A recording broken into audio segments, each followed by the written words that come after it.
ci sono anche l'esperienza che ho fatto, ti dicevano fate anche barzellettine veloci così qua, sai, di veloci, quelle che durano secondi, non è che ne sai tante, se no devi mettere una dietro l'altra.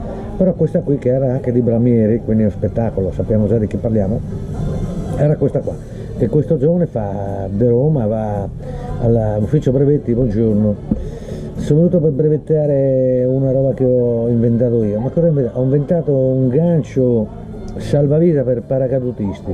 Ah sì, come funziona? Allora funziona così, che il paracadutista si butta, apre il primo paracadute, non si apre, apre il paracadute di riserva, non si apre, si aggancia al gancio che ho inventato io. E questo qua, scusa, ma dove si aggancia? Ma non posso mica inventare tutto io. Però vedi